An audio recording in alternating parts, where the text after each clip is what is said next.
భోజనం చేయి శృతి. నేను తింటే నీకేంటి, తినకపోతే నీకేంటి? అయితే నేనెవరినో అన్నమాట, నేను నీ అన్నని కాదన్నమాట. నువ్వు అన్నవి కాబట్టే నీకోసం ఫైట్ చేస్తున్నాను. నేను నీ చెల్లెళ్ళని నువ్వు అనుకోలేదు కాబట్టే నా మాటకి విలువివ్వట్లేదు. నువ్వు నా చెల్లెల్వి కాబట్టే నీకోసం భోజనం పట్టుకొచ్చాను. నాకు కావాల్సింది భోజనం కాదు, పెళ్లి క్యాన్సిల్ అవ్వటం. క్యాన్సిల్ చెయ్యి. శృతి, చిన్నపిల్లవి, నీకు కొన్ని అర్థం కావు. భోజనం చెయ్యి, చెప్తా. అర్థం చేసుకోలేనంత చిన్నపిల్లనేం కాదు. ఆ ఫ్యామిలీ కానీ అమ్మాయి కానీ నాకు అస్సలు నచ్చలేదు. అందరికీ నచ్చిందనే పెళ్లి ఫిక్స్ చేశాం. ఇప్పుడు నువ్వు గొడవ చేయడం కరెక్ట్ కాదు. తిను. నేను తినను. నువ్వు తినకపోతే నేను తిన్ను. తినద్దు. అవునా? సరే.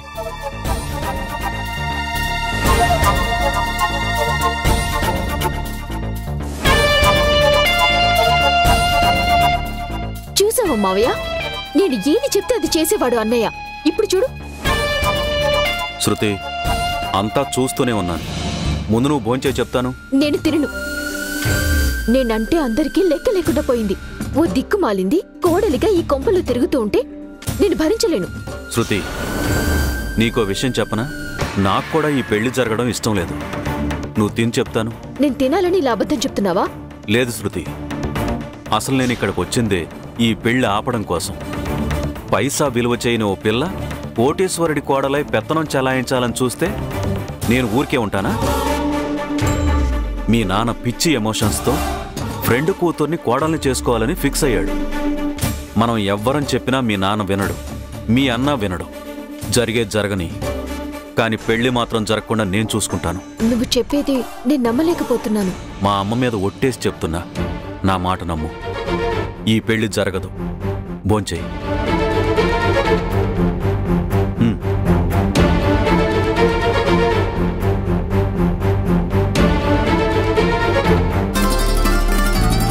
జల్లంత కవ్వెంత కావాలిలే, ఒళ్ళంత తుల్లింత రావాలిలే, ఉరుకులు పరుగులు ఉడుకు వయసు దుడుకుతనము నిలవదు. ఏంటనివిని అప్పుడే దేవుడికి దండం పెట్టేస్తున్నావు? పక్కన నీ మెడికల్ షాప్ కనపడడం లేదు. మాత్రలు వేసుకున్నావా లేదా? పోవే, రోజు శనగలు తిన్నట్టు గుప్పిడు గుప్పుడు మాత్రలు మింగలేక చూస్తున్నాను. పైగా నెల నెల మాత్రలకే 3000 అయిపోతుంది. మీ నాన్నున్న ఇబ్బందుల్లో అదో దండ ఖర్చు. వస్తే అలివేని ఈక కొరికేస్తాను. పిచ్చి పిచ్చి వేషాలు వేస్తే నిన్ను బ్రతికిస్తుంది తిండి కాదు, ఆ మాత్రలే. గుర్తు పెట్టుకో. ఏం కాదులేవే, రోజు విడిచి రోజు వేసుకుంటే సరిపోతుంది. నీ బొందవుతుంది. సరిపోతుందంట సరిపోతుంది. మర్యాదగా మాత్రలు వేసుకో. ఉండు తెస్తా. భగవంతుడా, ఇదెప్పుడూ ఇలాగే సరదాగా సంతోషంగా ఉండేటట్టు చూడు తండ్రి. ఇదిగో వేసుకో. ఆ ఎర్ర రంగు మాత్ర ఒకటి, తెల్ల రంగు మాత్ర ఒకటి ఇవ్వు. అన్ని గుడ్డి గుర్తులే. ఎర్రదొకటి తెల్లదొకటి అంట.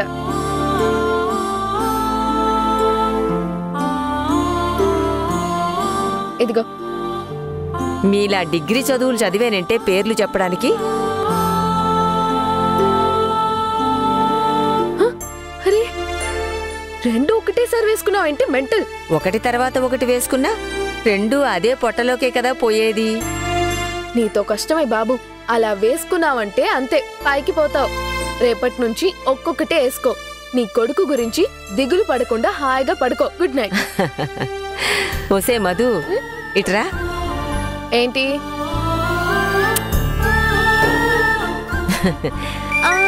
అబ్బా రాక్షసి, పడుకో. బాబా.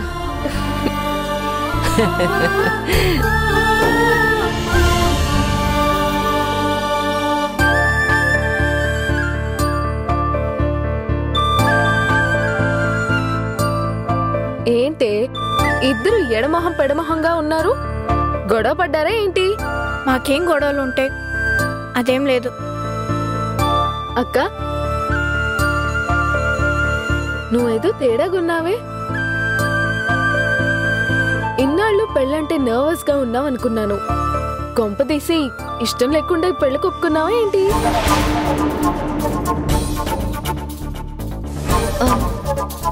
అదేం లేదు. ఇష్టం లేకుండా ఎందుకు చేసుకుంటాను? అంతే కదా. నువ్వెవరు?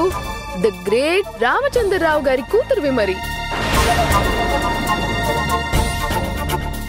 సీత అయినా గీత దాటుతుందేమో గాని రామచంద్రరావు గారు గీసిన గీతని ఈ కూతురు ఎప్పుడూ దాటదు.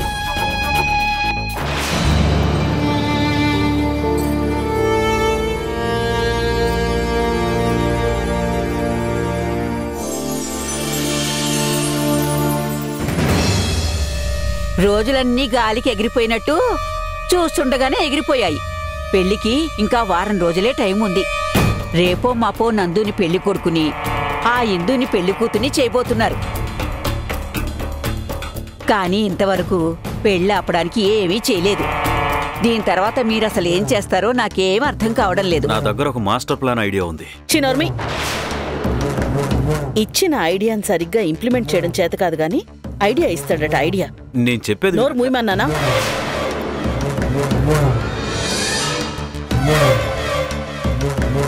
హలో అత్త.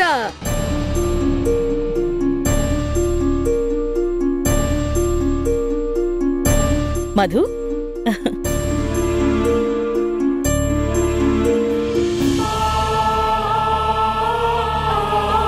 మీ అక్క పర్ఫార్మెన్స్ చూడలేకపోతున్నానరా బాబు. ఏం ప్రేమ కురిపిస్తుందో చూడు. రామ్మా. ఏంటి మధు, వారం రోజులుగా కనబడలేదు? చిక్కిపోయినట్టున్నావు. నేనేం చిక్కిపోలేదత్తా. మీరు మాత్రం కొడుక్కి పెళ్ళవ్వబోతుందన్న ఆనందంలో కాస్త ఒళ్ళు చేశారు. బుగ్గలు చూడండి, బూరెల్లా ఉబ్బాయి. అసలు మీరు ముగ్గురు పిల్లలకి తల్లంటే ఎవ్వరూ నమ్మరు తెలుసా? యంగ్ మదర్ మీరు. చాలే మధు, మరీ ఉబ్బించేకు. అరే నిజం అత్తా. ఏంటి బామ్మగారు ఎలా ఉన్నారు? బాగానే ఉన్నానమ్మా. హాయ్ కోటి. అవునత్తా, మీ తమ్ముడు నాకే వరుస అవుతాడు? బాబాయ్ అమ్మ, బాబాయ్. అయ్యో బాబాయ్, నాకు బాబాయ్ లేని లోటు తీరిపోయిందన్నమాట. ఎలా ఉన్నారు బాబాయ్? సూపర్ అమ్మా. ఇంట్లో అంత కులాసయ్యానా? ఆల్ హ్యాపీస్ బాబాయ్. Hi Shruti, how are you? బాగున్నాను కాబట్టి ఇంట్లో ఉన్నాను, లేకపోతే హాస్పిటల్లో ఉండేదాన్ని. నీకు సెన్స్ ఆఫ్ హ్యూమర్ ఎక్కువే, కాకపోతే అందరికీ నచ్చదు. హాస్పిటల్ ఏంటి హాస్పిటల్? మాట మనసు హెల్దీగా ఉండాలి. అడ్వైస్ ఇవ్వడానికి వచ్చావా? అబ్బే, వేరొకటి ఇవ్వడానికి వచ్చాను. నేనొచ్చి ఇంతసేపు అయింది. బావా కనపడ్డు, మావయ్య కనపడ్డు. ఏరు వీళ్ళిద్దరూ? అరే, మీ ఇద్దరికి 100 ఏళ్ల ఆయుష్ అడగ్గానే ప్రత్యక్షమవుతున్నారు. నువ్వొక్కదాని ఉంటే చాలమ్మా, 100 మంది ఉన్నట్టుంటుంది. అమ్మా, నేను ఆఫీస్కి వెళ్ళొస్తాను. అరే ఉండండి బావగారు. భలే వారే, నేనసలు వచ్చిందే మీకోసం. ఏంటమ్మా మీ బావను వెతుక్కుంటూ వచ్చావు? చెప్తా. అత్త, ఓ పళ్ళెం తెప్పించండి ప్లీజ్. పళ్ళెం దేనికమ్మా? తెప్పించండి అత్త, చెప్తా. ఉమా, అమ్మా ఓ పళ్ళెం తీసుకురా. అలాగే అమ్మా.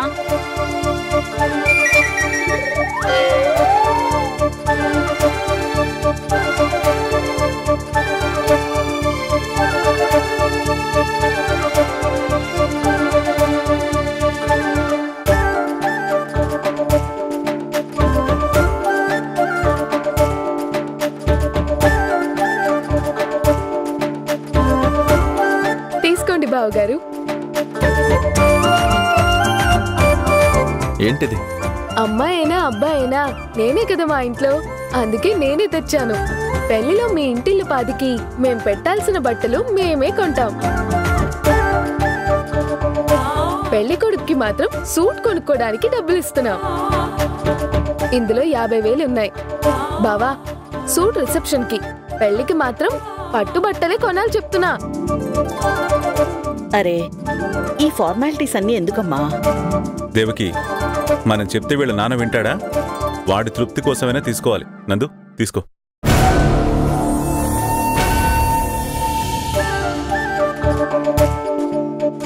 సరేనమ్మా, నాకు ఆలస్యం అవుతుంది, నేను బయలుదేరుతాను.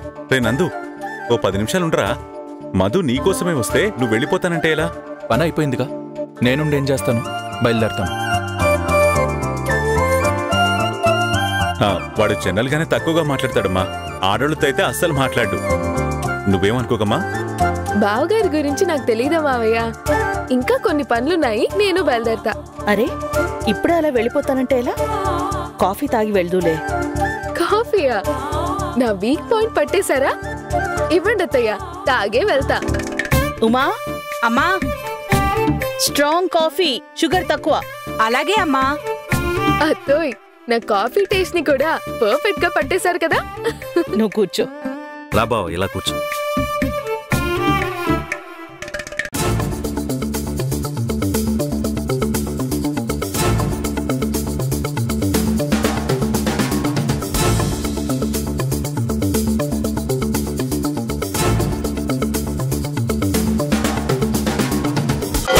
సూపర్ రా, నీకు బుర్రుంది. బావా, కాస్త మెల్లగా కొట్టొచ్చు కదా బావా. అమ్మో. దేవకి, వీళ్ళు 1 లక్ష రూపాయలు తీసుకున్నాపో.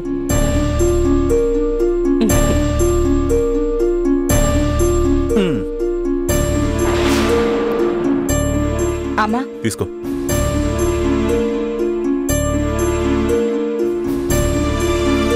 ఇంకేంటమ్మా, మీ నాన్న పెళ్లి పనులని తెగ హైరాణ పడిపోతున్నాడా? అవును మావయ్య, మీకు తెలిసిందే కదా. పైగా ఆయన ముద్దుల కూతుర్ని ఫ్రెండ్ ఇంటికి కోడలుగా పంపిస్తున్నారంటే ఇంక చెప్పాలా? ఏమండి, ఇవ్వండి. అమ్మ మధు, 1 లక్ష రూపాయల చీర మా తరపున కొనాలి. బావా, మీరు భలేవారే. తను మన ఇంటికొచ్చింది, తన చేతికి డబ్బులిచ్చి పంపిస్తే ఏం బాగుంటుంది చెప్పు? నేనున్నాగా. మధుని వాళ్ళ ఇంటి దగ్గర దిగబెట్టి స్వయంగా నేనే వాళ్ళ అమ్మా నాన్న చేతుల్లో పెట్టొస్తా. అబ్బాయి మేనమావగా ఇది నా డ్యూటీ. మార్నింగ్ బ్రేక్ఫాస్ట్కి ఏం తిన్నావు రోయ్? నీ బుర్ర ఇంత బాగా పనిచేస్తుంది. ఊరుకో బావా, మధు ముందు పరువు దీకు. మధు, బయలుదేరదామా?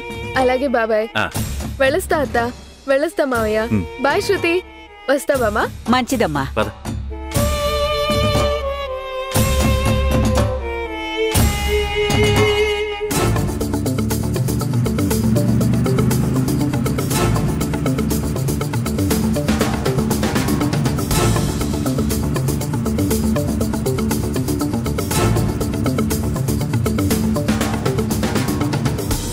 మధు, ఏమీ లేని సంబంధం చేసుకుంటున్నారని మొదట నొచ్చుకున్నానే కానీ మిమ్మల్ని అందరినీ చూశాక చాలా హ్యాపీగా ఉందమ్మా.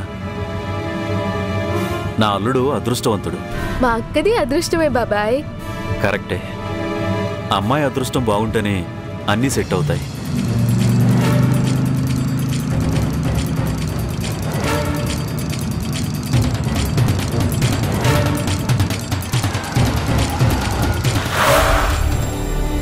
అమ్మా మధు, ఒక్క 5 నిమిషాలు కారులోనే కూర్చోమ్మా. పూలు పళ్ళు తీసుకొచ్చేస్తాను. నేనే వస్తాను, పదండి. అరేరే, బయట బాగా ఎండగా ఉంది, లోపలే కూర్చోమ్మా. ఇద్దరు మోసుకొచ్చేంత పళ్ళేం కొనట్లేదులే.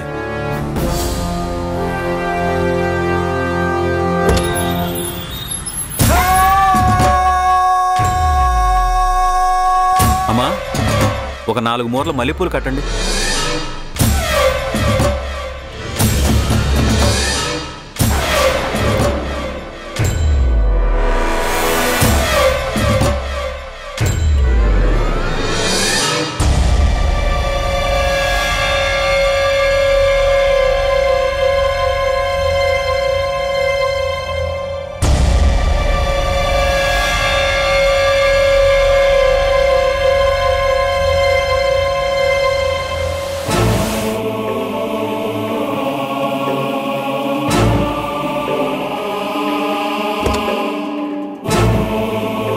ఐదు నిమిషాలకే చెమట్లు ఏర్లై పారుతున్నాయమ్మా. ఓ నెల ఈ ఎండ భరించక తప్పదు బాబాయ్.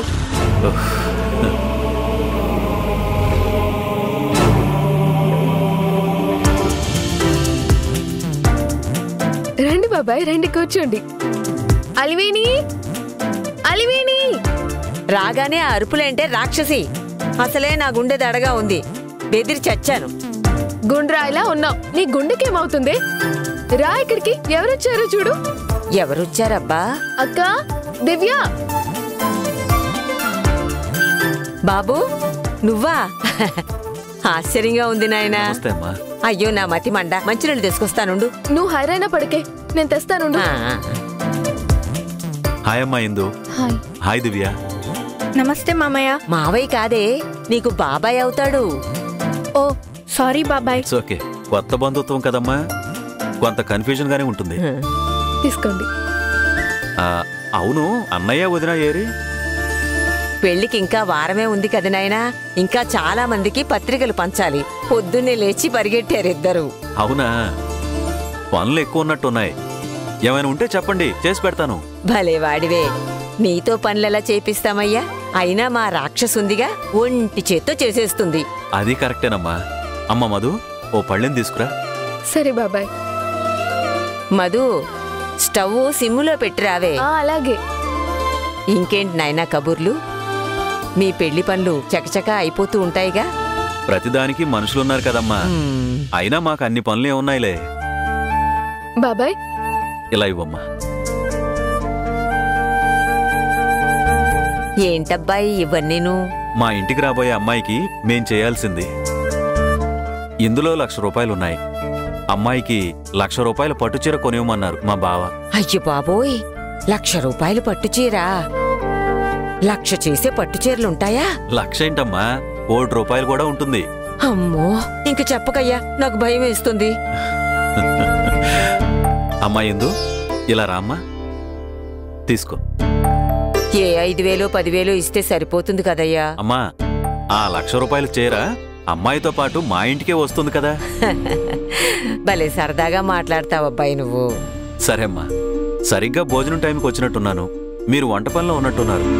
మీరు కానివ్వండి, నేను బయలుదేరతాను. భలే వారు బాబాయ్, భోజనం టైంకొచ్చి తినకుండా వెళ్తారా? తినే వెళ్ళాలి. పర్లేదమ్మా. అదేం కుదరదు, తినే వెళ్ళాలి. ఒక పావు గంటలో వంట అయిపోతుంది. కూర్చోండి, వస్తాను. దివ్య అక్క, ఈ డబ్బులు తీసుకెళ్లి బీరువాలు పెట్టు. నానొచ్చాకివ్వు. సరే అక్క. కూర్చోండి బాబాయ్.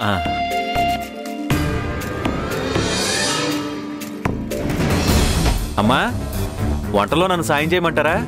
నువ్వు చక్కగా తినిపెట్టు చాలు బాబు. ఎండలు విపరీతంగా ఉన్నాయి. ఎంత తాగినా దాహమే తీరడం లేదు. ఉండండి బాబాయ్, పక్కనే షాప్ ఉంది, వెళ్ళి కూల్ డ్రింక్ తీసుకొస్తాను. అయ్యయ్యో వద్దమ్మా, పర్లేదు. నువ్వు ఆగయ్యా, నువ్వు వెళ్ళి రావే. సొంతిల్లే కదమ్మా. అవునాయినా, 2 ఏళ్ల క్రితమే ఇంటికి తీసుకున్న లోను పూర్తయింది. ఇంతలో దీని పెళ్లి అనుకోకుండా కుదిరింది కదా, మళ్ళీ బ్యాంకు తాకట్టుకు వెళ్ళిపోతుంది. ఖర్చులవి ఎక్కువ పెట్టుకోకండమ్మా. నేను అదే చెప్పాను నా కొడుక్కి, వింటేగా.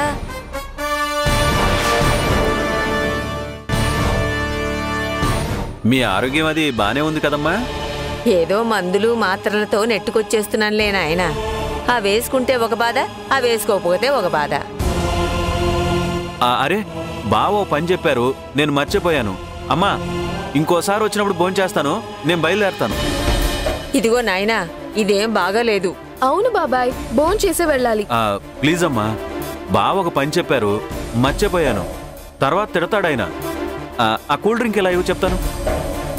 ఒక్క 10 నిమిషాలు నాయనా, అయిపోతుంది. నెక్స్ట్ టైం వచ్చినప్పుడు తప్పకుండా తింటానమ్మా, ప్లీజ్. బాబాయ్, మావయ్యకి నేను చెప్తానులే. ఆ పని మాత్రం చేయకు. ఇంకా ఆ పని పూర్తి చేయలేదని నన్ను చీల్చి చెండాడతాడు. వస్తానమ్మా, వస్తాను మధు. ఏంటో ఈ హడావిడి, తినకుండానే వెళ్తున్నాడు అబ్బాయి.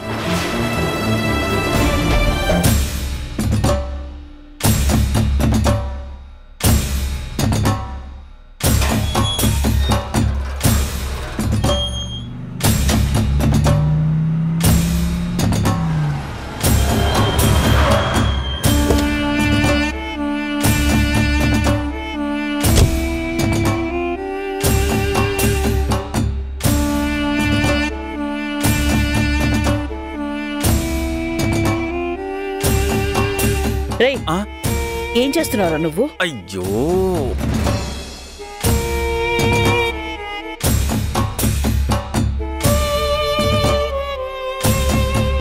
రేయ్, నేను మాట్లాడుతుంటే నువ్వేంట్రా చెవులు మూసుకుంటున్నావు? నువ్వు మాట్లాడడం లేదు, నోటుకొచ్చిన తిట్లన్నీ తిడుతున్నావని నాకు తెలుసు. నన్ను చూడగానే నన్నేమని తిట్టావో కూడా నాకు తెలుసు. ఒరేయ్, నువ్వు అసలు ఏం చేస్తున్నావురా? నాకు చెప్పకుండా దానికి డబ్బులు ఇప్పించడం ఏంటి, నువ్వు దాన్ని తీసుకుని వెళ్ళడం ఏంటి అన్నావు, అంతే కదా? ఎంత పొగరెక్కిందిరా నీకు? అక్క, కోప్పడకు, కూల్ డౌన్. నేను చెప్పేది కాస్త రిలాక్స్డ్గా విను. ఎంతటి మేధావికైనా ఒక్కోసారి మైండ్ బ్లాక్ అయిపోయి సరిగ్గా పనిచేయదు. నీకు అలానే అయింది.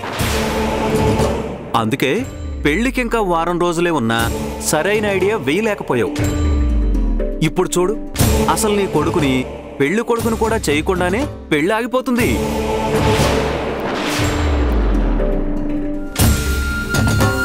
మతిపోయిందారా నీకు? ఏమంటున్నావు? నేను చెప్పేది వింటే మీకు మతిపోతుంది.